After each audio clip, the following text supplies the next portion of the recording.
سارے لوگ یبیعو دینہو بعرض من الدنیا، دنیا کے چند آسائش اور آرام کو حاصل کرنے کے لیے آدمی اپنے دین کا سودا کرے گا، اسے بیچے گا۔ یہ روایت صحیح مسلم کے اندر ہے۔ تو یہ اللہ کا شکر ادا کریں کہ الحمدللہ ان تمام فتنوں کی طرف اللہ کے نبی صلی اللہ علیہ وسلم نے ہمیں بتایا، اور آج وہ دن آ ہی چکا ہے جس کی طرف اللہ کے نبی صلی اللہ علیہ وسلم نے بتائی۔ ہر طرف فتنوں اور آزمائشوں کا دور ہے، ہر چیز میں، ہر کام کے اندر فتنہ ہی فتنہ موجود ہے۔ کوئی بھی جگہ ایسی نہیں ہے جہاں فتنہ نہ ہو۔ گھر ہو وہاں بھی فتنہ، بازار ہے وہاں بھی فتنہ، واللہ دکان ہے وہاں بھی فتنہ، مدرسہ ہے وہاں بھی فتنہ، جامعہ ہے وہاں بھی فتنہ، مسجد ہے وہاں بھی فتنہ ہے۔ جی جناب علی، ممبر ہے وہاں بھی فتنہ ہے، عالم ہے وہاں بھی فتنہ ہے، جاہل ہے وہاں بھی فتنہ، تاجر ہے وہاں بھی فتنہ، فتنہ فتنہ ہر جانب۔ مسلمان ہیں وہاں بھی فتنہ ہے، وہاں بھی فتنہ ہے، کوئی کافر نہیں ہے، سارے مسلمان ہیں پھر بھی فتنہ ہے کہ نہیں؟ تعجب کی بات۔ ہمیں کچھ لوگ تانا دیتے ہیں، یار آپ تو کافروں کے درمیان رہتے ہو، کافروں کے ملک میں۔ ہم نے کہا کوئی کافر و فر کے ملک میں نہیں رہتا، خبردار جو ہمیں یہ کہا کہ ہم کافروں کے ملک میں رہتے ہیں، ہم اپنے ملک میں رہتے ہیں بھائی، کسی کے باپ کا ملک تھوڑی ہے۔ سبھی کا خون ہے شامل یہاں کی مٹی میں، کسی کے باپ کا ہندوستان تھوڑی ہے، کسی کے باپ کا بھارت تھوڑی ہے کہ نہیں؟ وہ ہمارا ملک ہے، مجھ سے محبت کرتے ہیں، آپ اپنے ملک سے محبت کریں، کسی نے کسی کو کچھ نہیں۔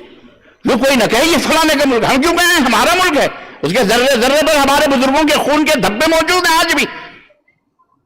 ایک جاہل ہم بھارت کے اندر بمک رہا ہے فیس بک کے اوپر ہی، جناب 5 مسلمان بتا دو جنہوں نے بھارت کی آزادی میں حصے لینے، ایک جاہل کو دلی گیٹ کے اوپر لا کے کھڑا کر دو، دلی گیٹ کی زیارت کروا دو، انڈیا گیٹ پہ جا کے پڑھ لے کتنے نام اس کے باپ داداؤں کے، کتنے نام ہمارے باپ داداؤں کے۔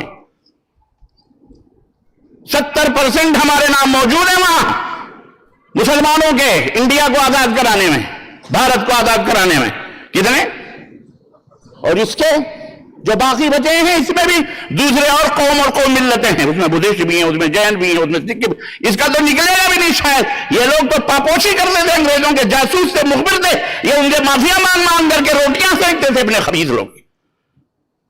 خیر یہ سیاسی بات ہے، لیکن ایسا نہیں ہے کہ بھارت کے اندر سارے منہ بند کر کے بیٹھے۔ اللہ کا شکر ہے الحمدللہ، اگر کسی کے کتے کھلے ہوئے ہیں تو ہاتھوں میں پتھر بھی ہیں، اللہ کا فضل ہے، یہ نہ کوئی سوچے، یہ اللہ کا فضل ہے الحمدللہ۔ آزاد ہیں، آزاد کی طرح رہ رہے ہیں۔ کوئی یہاں پہ جو بہت سارے لوگ خبریں پھیلا رہے ہیں یار یہ ہو رہا، وہ کچھ نہیں ہو رہا الحمدللہ۔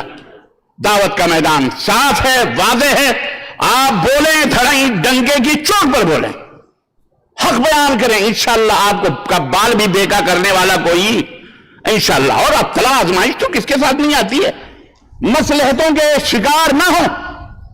الحمدللہ اللہ تعالیٰ سب کا خالق ہے، سب کا مالک ہے، اس کے بندے سب ہیں، کوئی کلمہ پڑھے نہ پڑھے، کوئی مانے نہ مانے، جبرن اکراہن، سب اللہ تبارک و تعالیٰ کے مطیع ہیں، فرما بردار ہیں، اس کے قبضے میں ہیں۔ وہ جب جس کو چاہتا ہے هو الخافض والرافض، جب چاہتا ہے اوپر کرتا ہے، جب چاہتا ہے جھکاتا ہے، جب جو چاہتا ہے کرتا ہے۔ واللہ یفعل ما یشاء، اللہ جو چاہتا ہے کرتا ہے۔ تو اللہ پر بھروسہ ایک مومن کرتا ہے کہ اور آپ بھی سوچیں، غور کریں، آپ مومن ہیں، تھوڑے جا کر نقطے کے اوپر غور کریں اللہ کی قدم آپ، جبکہ نیت جیسا کہ ابھی شیخ فرقان صاحب نے بتایا نا کہ ایک مسلمان کو یہ ذمہ داری دی گئی ہے امر بالمعروف نہی عن المنکر کی، اس روئے زمین سے برائیوں کے خلاف پہاڑ بن جانا، برائیوں کے خلاف، ناانصافیوں کے خلاف، ظلم کے خلاف، زیادتیوں کے خلاف شمشیر برہ بن جانا، تیز اور تند ہادیاں بن جانا، راستوں کا رکاوٹ بن جانا، یہ کسی کے دل گردے کا کام نہیں ہے، یہ دل گردے کا کام ہے تو ایک مومن کا ہے بس، یہ کام مومن ہی کر سکتا ہے۔ مومن اینٹ اور مٹیاں نہیں بٹورتا، مومن کا ایک عقیدہ ہے، مومن ایک قرآن اپنے ہاتھ میں رکھتا ہے، اندر اللہ کا کلام، جس کے اندر ہر چیز موجود ہے. اگر وہ مومن ہے وہ سمجھتا ہے قرآن کے اندر ہر بات موجود ہے. الحمدللہ رفعت و عظمت حاصل کرنے کا بھی ڈھنگ اور ہنر اور طریقہ موجود ہے, اور ذلت و رسوائی میں جانے کا بھی ڈھنگ اور طریقہ اس کے اندر بتایا گیا, اسباب بھی بتائے گئے. فتنوں سے بچنے کا بھی ڈھنگ بتایا گیا, فتنے میں کیسے پڑو گے اس کے بھی مثالیں اس کی موجود ہیں. اللہ تعالیٰ نے کھول کھول کر کے سب کچھ بیان کی. اس مٹی اللہ تعالیٰ نے ہم کو آپ کو کس سے بنایا؟ بولو. جانور کو کس سے بنایا؟ چرند پرند کو کس سے بنایا؟ سب مٹی سے بنایا. ہم کو بھی مٹی سے بنایا. ہم جو غلہ کھاتے ہیں کہاں سے کھاتے ہیں؟ زمین سے. دھان, چاول, تیل. مچھلیاں کہاں ہیں؟ بکرے کہاں ہیں؟ اونٹ کہاں ہیں؟ سب کہاں سے غذائیں حاصل کرتے ہیں؟ بولو. سب مٹی سے. آج میں جو بات آپ کو سمجھاؤں سمجھیے ذرا. ہم بھی مٹی سے مریں گے بھی تو کہاں جائیں گے؟ چرند پرند جانور حیوان امریکہ جاپان چائنا جو بھی انسٹر منسٹر جو بھی ہیں یہ مریں گے تو کہاں جائیں گے؟ مٹی میں. یہ جو کھاتے ہیں مٹی ہی سے کھاتے ہیں. سب کچھ لیتے ہیں کس سے؟ مٹی سے لیتے ہیں. ساری چیزیں مٹی سے ملتی ہیں. ہم مریں گے بھی تو مٹی میں جائیں گے. لیکن ایک بات یاد رکھو, اللہ تبارک و تعالیٰ نے یہ تمام احسانات اس مٹی کے ہوتے ہیں, پر اللہ نے اس مٹی کو کہاں رکھا ہے؟ بولو. آپ کے پیروں کے نیچے رکھا ہے. آپ کے قدموں کے نیچے یہ مٹی کو رکھا ہے. کیوں؟ سبق لو, سیکھو, درس لو. کیا انسان یہ ساری چیزیں میں نے تیرے لیے پیدا کی ہیں, یہ تیری غلام ہیں, یہ تیرے نوکر ہیں, یہ تمام سب چیزیں تیرے قدموں کے نیچے ہیں, لیکن تو میری غلامی اور میری بندگی کے لیے پیدا کیا گیا. اللہ اکبر. یہ ہے نصیحت, سمجھو ذرا. اور اسی لیے اقبال نے کہا تھا کہ مومن کافر ہے, مومن کی یہ پہچان کافر کی ہے. سنو, یہ مقارنہ کیا, اس نے موازنہ کیا ہے. اقبال نے کہا کہ کافر کی یہ پہچان کہ وہ آفاق میں گم ہے. یہ چاند, یہ ستارے, یہ زمین, یہ اسی کے ریسرچ میں لگا ہوا ہے, اسی کی تحقیق میں لگا ہوا ہے. اگلے 8-10 سال میں 20 سال میں وہ مریخ کے اوپر بلڈنگ بنا رہا ہے, اور وہاں جو ہے اگر کے تقریباً 20 یا 25 لاکھ کا ایک بہترین شہر بسانے کی فکر میں لگا ہوا. کافر کی یہ پہچان کہ وہ آفاق میں گم ہے, اور مومن کی یہ پہچان کہ آفاق اس میں گم. یہ ہوتا ہے مومن, آفاق اس میں گم. کافر ہے تو شمشیر پہ کرتا ہے بھروسہ, مومن ہے تو بے تیر نہیں لڑتا ہے سپاہی. یہ ایمان کی دولت, اسے معمولی نہ سمجھو. یہ بہت عظیم چیز ہے, بہت عظیم نعمت ہے. اسے ہر ایک کو یہ اللہ رب العزت نہیں عطا فرماتا ہے. یہ اس کے مخصوص بندے ہوتے ہیں جنہیں یہ نعمت نصیب ہوتی ہے, یہ اللہ کی طرف سے. وَمَنْ يُضْلِلْ فَلَا هَادِيَ لَهُ. اللہ جسے گمراہ کر دے اسے کوئی ہدایت دے سکتا, اور اللہ جسے ہدایت دے اسے کوئی گمراہ نہیں کر سکتا ہے. عزیزان محترم, تو یہ بات آپ کو اچھی طرح سے سمجھنی چاہیے. غور کریں آپ کہ اللہ تعالیٰ نے آپ کو ذمہ داری سونپی ہے بھلائیوں کا حکم دینے. کیوں؟ یہ مومن کا کلیجہ ہے, مومن ہی یہ ذمہ داری اٹھا سکتا ہے. اور جو لوگ بلی کے راستہ کاٹنے سے